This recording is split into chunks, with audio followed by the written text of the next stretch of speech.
po natin ang pagtatapos ng unang araw ng hearings dito po sa Senado patungkol sa issue ng umano'y scam sa Priority Development Assistance Fund. Sumalang po ngayong araw ang chairperson ng Commission on Audit na si Chairperson Grace Pulido Tan. Isa rin po siya, by the way, dun sa tatlo sa mga namumuno po nitong si task force na nag-iimbestiga dito sa scandal nga involving PDAF.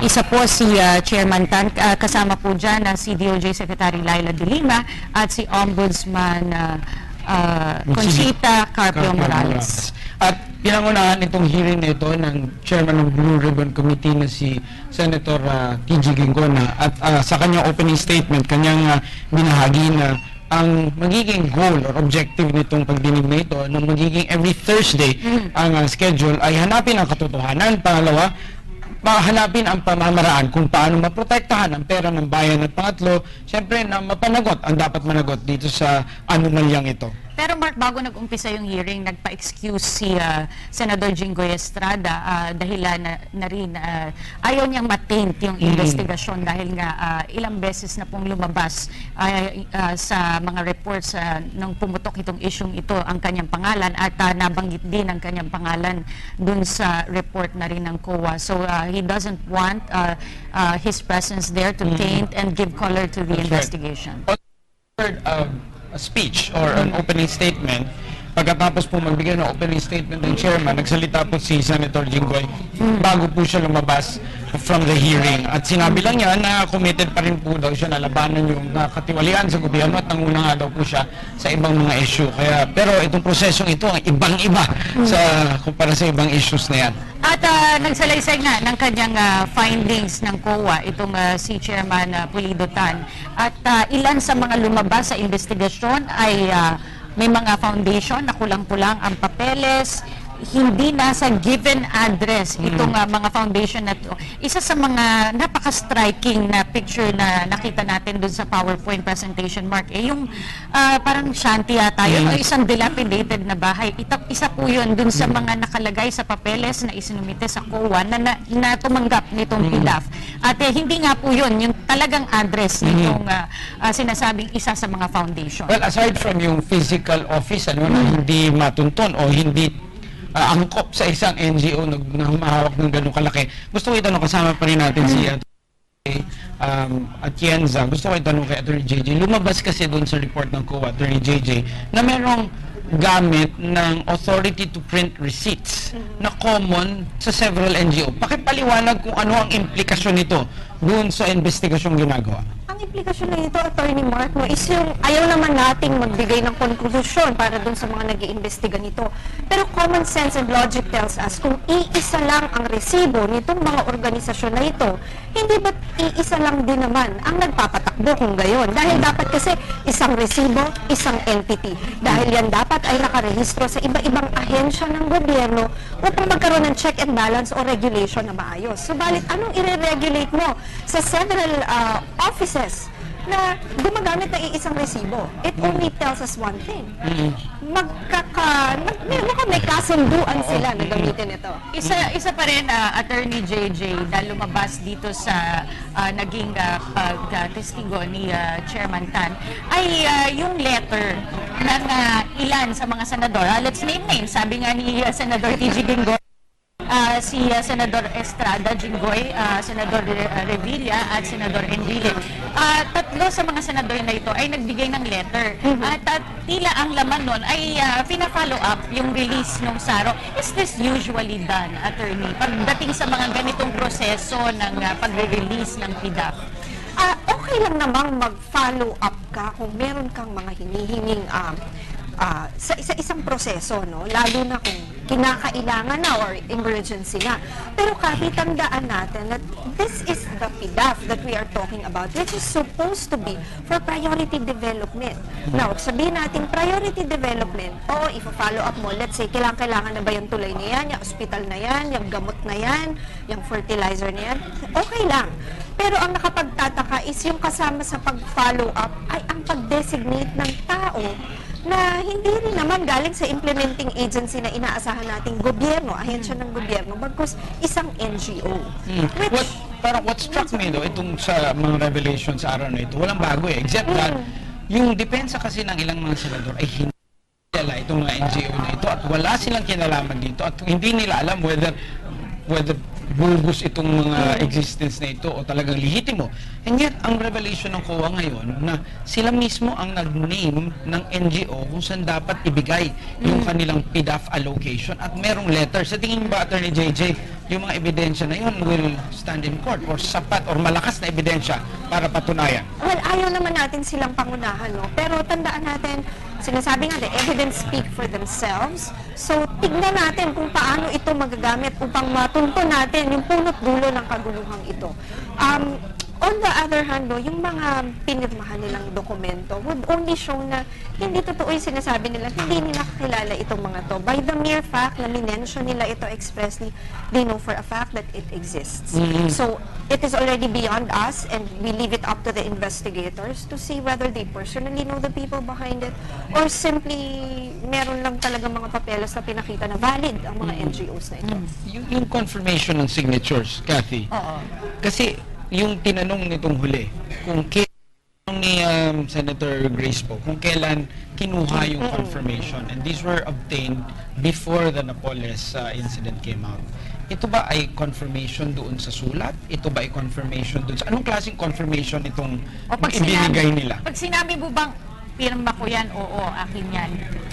Anong implikasyon nun? Alright, ang implikasyon lang nito, no? So, meaning, bago pa pumutok itong Napoles issue, ay may nakita na ang COA sa pag-iimbestiga nila ng mga papeles. So, ibig sabihin, gusto nilang malaman kung totoo bang nag-follow up itong mga lawmakers natin ito para ibigay yung budget sa isang NGO. Dahil may nakita na sila findings na isang resibo, several organizations. So, they wanted to be sure na itong mga lawmakers natin na na-implika dito sa usaping ito, ay kung kanila ba talagang pinirmahan yung yung follow-up letter na yon. Which when they confirm, then it only shows na it is the signature indeed and they indeed followed up. After that, hindi na tayo pwede mag-speculate. Ano pa yung pwede mangyari pagkatapos nilang aminin na pirma nga nila yung sa follow-up letter. Nilinaw din, Mark, ni Chairman Tan, na itong nagaganap yung ginawang investigasyon, this particular investigation by COA was not driven by the Napoles expose. Mga kaibigan, medyo magulo lang po ang aming audio background dito dahil ito po ay isang media room dito sa Senado at kasalukuyan po nagkakaroon ng isang press briefing sa loob. So medyo naririnig po natin sa ating background.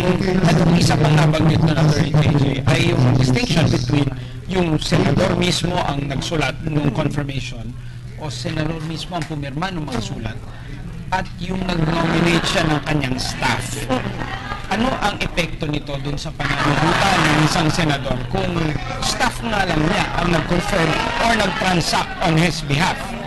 The moment na ikaw ay nagbigay ng authority sa isang tao na pumirma on your behalf at tumanggap ng anumang pondo o anumang papeles on your behalf, parang ang implikasyon nito ay parang ikaw na rin mismo ang gumawa nito. More so, hindi mo na maaaring itanggihan kung yung pirma doon sa letter na nag-authorize sa iyong staff na gawin ito para sa iyo, ay inamin mong iyo nga. Bago pa rin nag-umpisa itong testimonya ni Chairman Tan, ay nagkaroon ng kaunting pagbibigay ng kanilang mga opinion itong mga senador. At sinabi po ni Senador Alan Peter Cayetano that he is appalled at the thought of Napoles being a state witness. And marami rin po sa ating kababayan, I guess, are wondering, no, pwede ba talagang maging state witness itong si Janet Lynn Napoles? Gayong isa siya sa mga itinuturong sinasabi po ng mga reports na mastermind daw dito sa scam na ito, Attorney. Itong sinasabi na, alam ko maraming galit sa ating mga kababayan dahil binigyan ng mukha ang korupsyon. Linawin lang natin. Sa nangyayaring lahat-lahat ng ito, isang malinaw na pag-iisip, tignan natin, lumayo tayo ng konti. Galit tayong lahat sa korupsyon. Nagkataon, nagkaroon ng mukha ang korupsyon sa pamamagitan ni Napoles. Yun ang linawin natin. Now, kung sinasabi natin na nagkaroon na ng mukha yung korupsyon, itong si Napoles ngayon ay pwedeng maging state witness kung against the law, kung she will not be found as most guilty. Okay? At yung pangalawa, Attorney JJ, kung kailangan, diba yung pangalawang requirement is kung kailangan yung kanyang testimonya doon sa pag-prove ng kaso. Sa tingin mo ba, kailangan pang sinapolis kung nandun na sila 20 Pero, ang iba? bago yan sagutin ni Attorney JJ, ita-turn over muna natin na ang ating mga kababayan sa press briefing po na nagagawa dito lang sa tapat namin. Although at this point, we cannot say for certain until na merong ebidensya na binulsa ng mga legislators. We have to wait till the investigation is finished. We have to call the other witnesses, especially the whistleblowers and of course, Janet Napoles, so that we can have the whole story. So that we can have the whole story. At this point, gusto ko lang bigyan diin na hindi pa proven lahat ng ang buong story ng evidence, no? We still have to call the witnesses. Second, ang importante na gustong bigyan diin yung NGOs, kasi hindi lahat ng NGOs masama. Maraming magagaling at lehitimong NGOs sa buong bansa at malaki ang serbisyo nila sa ating bayan. Ang masama yung mga peking NGO. Okay? Mga peking NGO. Questions?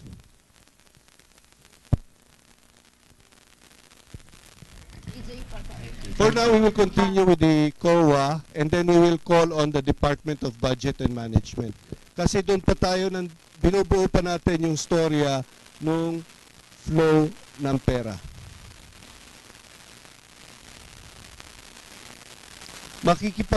In fairness, gagawin namin yan, pero makikipag-ugnayan pa kami sa mga ahensya ng Executive Department, namely yung Department of Justice, no?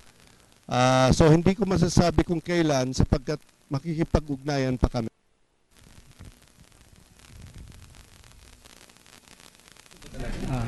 Kasi that's what we're doing.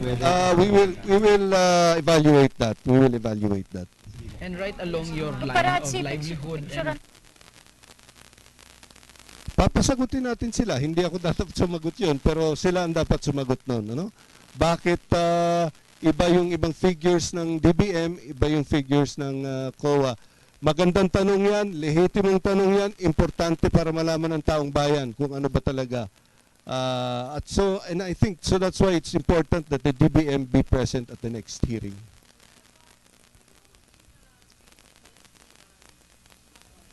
That's not for me to answer.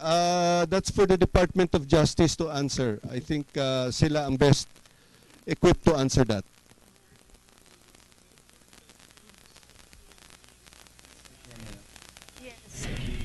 pagka standby lang. We are being joined now by Senator Bam Aquino. Magandang hapon po. Bam, your impressions po, unang-una lumabas yung mga datos, no? 10% of the NGOs were found to belong to Napoles, and then 80% of the PDAF were not put to good use. Well, yung sinabi mo, Senator Bam, na hindi ka nagugutom dahil nasusuka ka. Nakakatawa pa talaga eh. Alam mo, grabe no, I mean, kaya ako gusto kong malaman rin kung magkano ba talaga yung nawala sa corruption or yung nagka-leakage, no? Kasi it puts into question the whole system. Kung yung porsyento na yan, maliit lang, 3%, 5%, baka pwede mo pang sabihin, mayroong nakalusot, kailangan ayusin, good reforms can be done. But when we're talking about 80%, at pinaklarify ko yun kay Chairperson Grace, no, ng COA. Sabi kasi niya 20%. Kaya nung una kong naisip, 20% yung nawala. Yun pala, 20% lang yung tama. Which meant 80% yung nawala. Diba? And if you look at the agencies involved, these are big agencies, no? Malalaking ahensya ito. These are agencies meant to really help our countrymen. And 80% of that PDAF napunta lang probably sa bulsa ng mga tao. So, napakasakit talaga sa kalooban ko. And alam mo, when she was doing the report, no, doon ko lang naintindihan talaga nung sinabi ni Cardinal Tagle na umiyak siya. That's right. Dahil palagay ko, when she was explaining how much money we're talking about at kung anong porsyento yung nawala, palagay ko lahat tayo doon at that moment talagang gustong maduwal sa disgust, no, dun sa mga nangyayari. Isa sa nabanggit doon na ng depensa ng ilang senador na walang kinalaman ng senador doon sa pag-release at pagpili doon sa NGO. But the evidence is now showing na pati doon sa pagpili at pag-endorse ng mga NGO, nangyayari pa ba yan ngayon? Well, honestly, right now, I don't know. No? As you know, weeks ago, sinabi namin na isususpend namin yung PDAF. No? So, sa totoo lang, masaya rin ako na this happened very early in my term, no, as a new senator, dahil hindi pa talaga namin nagagalaw yung PDAF. So, hindi ko alam kung ano yung ginagawa ngayon, no, kung tutuusin.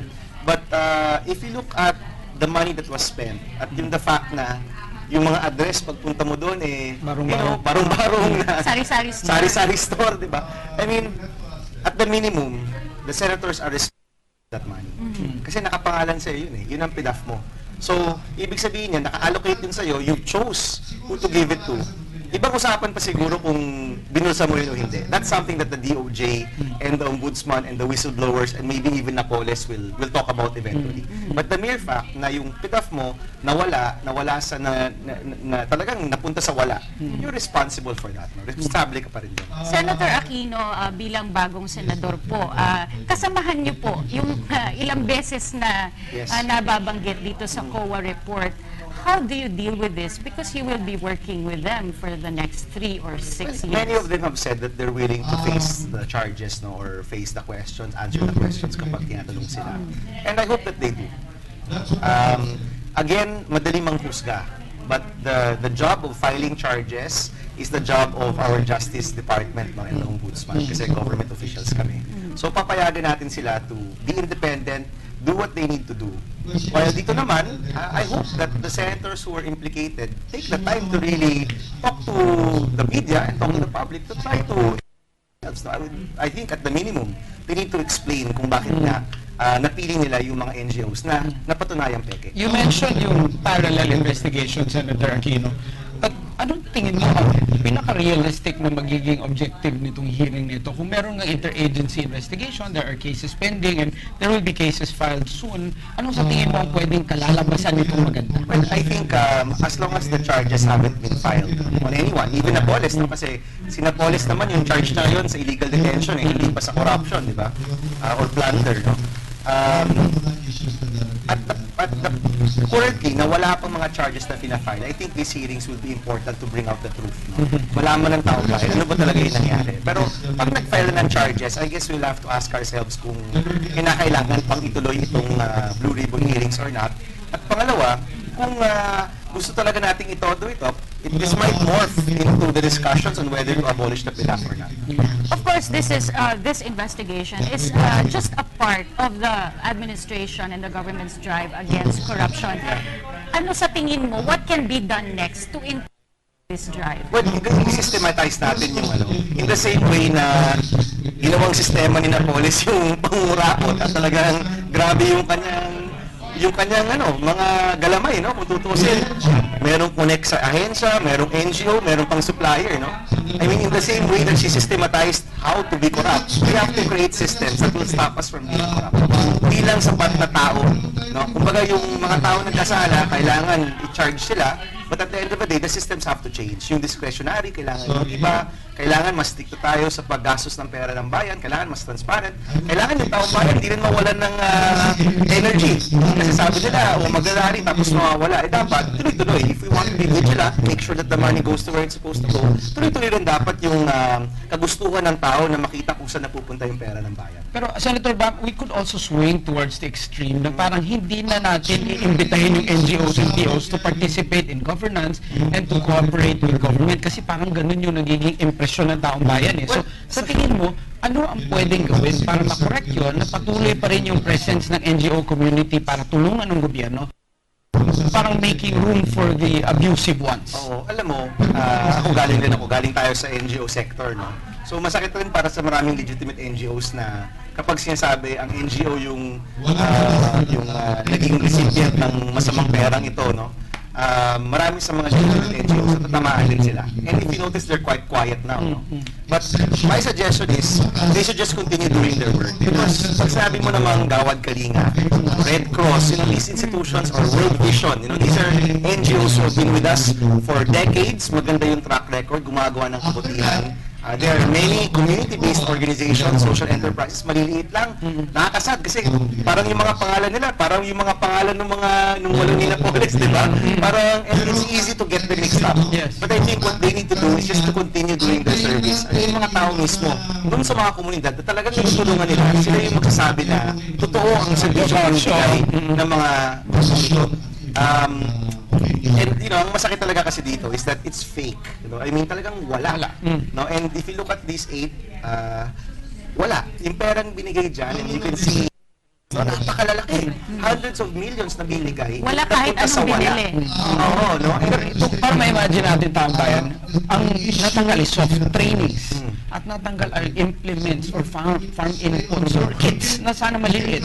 Paano malaki epekto nito dun sa maliliit na who are struggling to build their own And of businesses? course, we want to improve on agriculture kasi we are an agricultural alam mo, country. So how will this yun yung affect? isa pang nakakasuka talaga eh. Kasi, and Mark knows this, no? Ang work ko before running was really working on livelihood, no? Talagang sa mga kasama ng mga microfinance groups, mga social enterprises. Talagang parang feeling mo binastos ka. Kasi yung mga NGOs, mga social enterprise, kasi ko, hinahabol mo yan para makagawa ka ng servisyo mo. Then you have this report where hundreds of millions were just thrown away, no? Talagang billions was just wasted on corruption. Kaya talagang marami, I'm sure, sa mga NGOs, galit na galit rin ngayon sa mga nangyayari. But he only asked one question. Would you be more active at talagang mas feisty na next mga sessions? Kasi totoo nga, marami kong tanong eh. Paagahan Pero pala kayo dyan, sa Blue Ribbon Committee. Yes, no, but I thought that we would probably have one full round of questions before we adjourn. No? Pero unfortunately, I guess umabot na sa oras and yung mga dulo, we're just given a few minutes. No? Marami pa akong mga tanong na gustong tanungin, but siguro yung pinakamagandang tanong na siguro natanong ko is anong porsyento ba talaga dun sa findings nila ang napunta sa tama at napunta sa mali. And unfortunately, according to Chairman Grace, 80% yung napunta sa mali at 20% lang yung napunta sa tama. Staggering figures, no? Thank you so much for your time, Senator Bam Aquino. Ayan nga ang naging reaksyon ni Senator Bam Aquino sa naging unang araw ng hearing na naganap dito sa Senado patungkol pa rin sa scandal sa PDAF. Nakakashock nga, nakakalungkot dahil lahat po yan, yung bilyong-bilyong pinag-uusapan na yan ay galing po sa bulsa nating taong bayan. 80% that should have gone to the poor. Kasi ito yung capability building, fund training, ito yung mga liit na ambag sana ng kanilang pagpapalago ng kanilang mga negosyo. Ito yung nawala eh. Hindi ito tulay, hindi ito classroom, hindi ito nga yung mga soft copy na madaling itago. Kaya ito po yung nagamit talaga at nawala. Doon sa COA investigation, sa COA finding, no, lumabas na karamihan doon ay fertilizer. Which brings us back to the fertilizer fund scam Pero before. maganda din yung nabanggit ni Senator Bang na not all NGOs are syempre bad. And a big chunk of our NGO community are actually trying to help the country. Pero the suggestion and the encouragement is they just keep moving and doing good and the people they are serving will vouch for them. Samantala, Mark, kasama po tayo natin ngayon dito sa ating studio sa Senado si Professor Monsi Serrano. Siya po ay isang business consultant at convener ng Stop Corruption Philippines. Magandang hapon po sa inyo, Professor. Sa inyo, Cathy and Mark. Your impressions on the first day of the hearing? Ano siya eh, parang nababagalan ako. No? Kasi syempre, I understand why the process is taking that long. Unang-una kasi maraming ramifications. 400 Yes, page opinion exactly. report. When I sat there and I was observing, nakita ko, sabi ko take years. Baka siguro uugod-ugod na ako para matapos, God forbid that it happens. Napaka-komplikado, napaka-salimuot nung yung hearing na nangyayari. Lalo Just the fact na napapag-usapan ang partisipasyon posibleng partisipasyon ng ilang senador dito sa Senado at sa panahon ngayon. Are you glad that this is happening in our country now and this is all coming up? Yes, this is a welcome development kasi ba, kung sa dating panahon parang pinapatay yung ganitong uri ng investigasyon. Kasi dapat gawin natin ganitong pamamaraan kasi this is consistent with what the government is proposing, advocating, which is tuwid na daan. And alam mo naman, marami na rin ako nakakausap sa negosyo, sa larangan ng negosyo, mga foreign investors, and sabi nga nila na even ako personally, I believe that Pinoy is really serious in taking the straight path.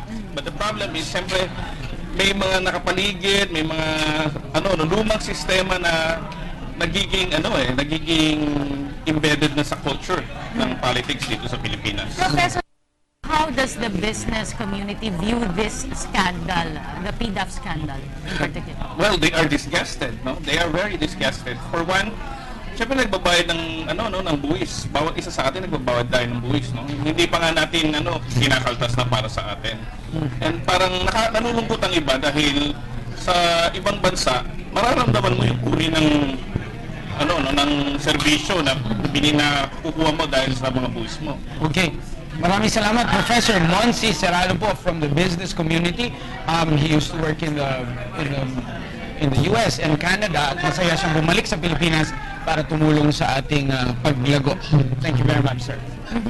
And yun nga, the Apektado business pati yung community, syempre naniniwala po sila sa tuwid na daan na ipinatutupad ng ating administrasyon. Ngunit maraming ang kailangan pa rin linisin. At gaya rin ng nasabi ng Pangulo sa ilan sa kanyang mga naging pahayag na there's still a lot of work to be done. That's right. Marami pang mga balakid sa hangarin ng administrasyon. And this is a start nung pagbibigay daan o pagtahak tungo sa tuwid na daan. At sa punto ito, Kathy, we are joined by the chair of the Blue Ribbon Committee. Yung nanguna po sa ating pagdinig sa araw na ito, Senator T.G. Ginggona. Magandang hapon po, Senator. Magandang hapon, Mayong Udto. And Attorney J.J. Senator, you mentioned in your opening statement na ang objective mo ay hanapin yung katotohanan, maghanap ng means to protect people's funds at yung accountability ng dapat managot. Sa tingin mo ba maganda yung naging simula ng pagdinig? Maganda sapagkat nakita natin sa umpisa ang flow. Remember, this is a story. And this is a story that happened years ago. And the Filipino people have to understand ano yung nangyari. Bakit nangyari? Ba't ganun nangyari? Sino may kagagawa nito? At sino mananagot? Senator TG, with the recent development of Napoles' surrender to the President last night, makakaapekto po ba ito dito sa nagiging investigasyon na isinasagawa ng In the sense that now she's available for us to call to come to the investigation, yes, it can shed light. Makaka-apekto? Definitely In a good positive way. way. Meron kang judicial process na nagaganap, Senator, against Napoles at posibleng sa ilang senador na involved. And there's the interagency investigating panel. Ano po ang magiging role ng Senate Blue Ribbon Committee in itong mga parallel investigations? Well, the most important role of the Senate Blue Ribbon is to bring the story out to the people. What is happening in the IGC, the Intergovernment Corruption Agency, and what is happening in the courts are not being seen by the public. They do not know what's happening. They don't see what people are saying and what they are doing. Dito nakikita lahat.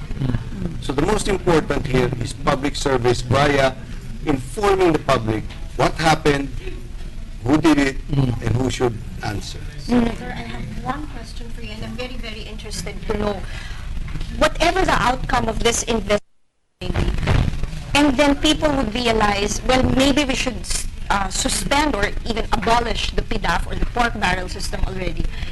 Are you personally amenable to that? Yes, I've already come out that I am for the abolition of the pork barrel. So I'll stick by that. When it comes to the voting on the floor of the resolution, I understand somebody filed the resolution. I just don't remember who. I will vote for the abolition of the pork barrel. Meron pong mga pangalan ng ilang mga senador ang paulit-ulit pong nabanggit Yes. ni Chairperson Grace Pulido-Tan. Ano po ang reaksyon niyo dito? Siyempre po kasamahan niyo po sila dito sa Senado. Well, ang reaction ko, trabaho lang ito.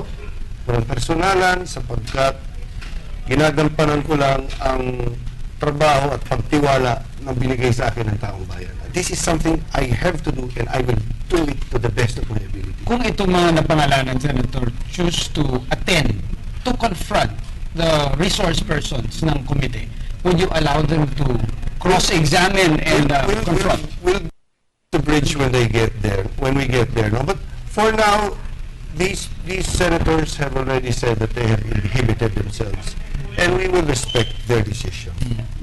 Kanina rin po lumabas yung mga figures, and this really, I think, shocked a lot of our viewers. 80% of PDAF was not put to good use.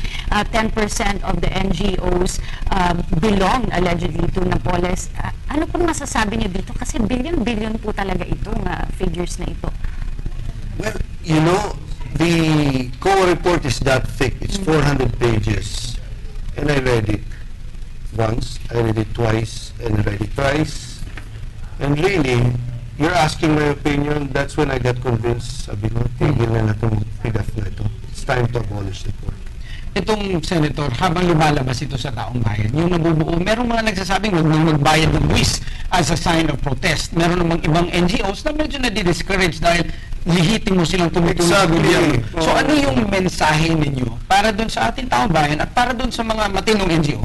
Hindi lahat ng NGO masama. Yung masama lang, yung mga peke. Maraming NGO naglilingkod sa bayan, para sa bayan ng tapat at malaking serbisyo ang ginagawa nila sa ating mga kababayan. Hindi lahat ng NGO masama. Kanina po nabanggit nyo kung sakasakali magbobotohan for the abolition of the PDAF, kayo po ay boboto for its removal.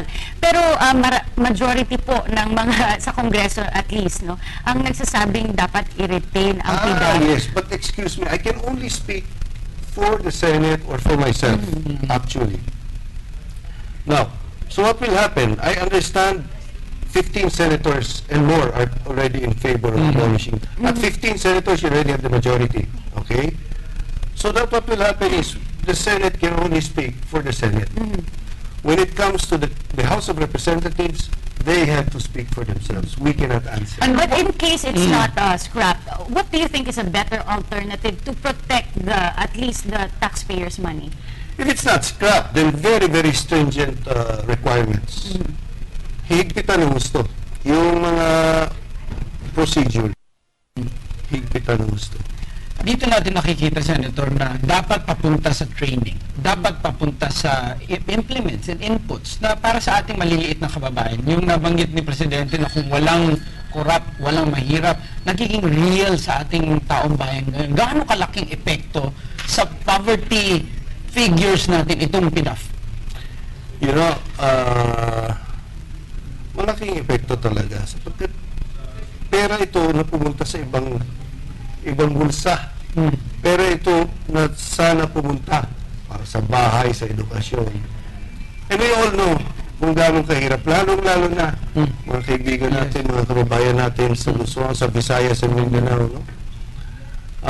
In fact, the two poorest provinces are in Mindanao. Right. And every centavo, every peso counts. No matter how big, no matter how small. Gaano ka kadesidido, Senador, na talagang to carry it through dun sa pinaka-end na yung na-envision na yung nasimulan nyo na? We have to do what we have to do. Okay, maraming po sa inyo, Senator T.G. Ginggona, ang chairperson ng Senate Blue Ribbon Committee. Thank you. Thank you.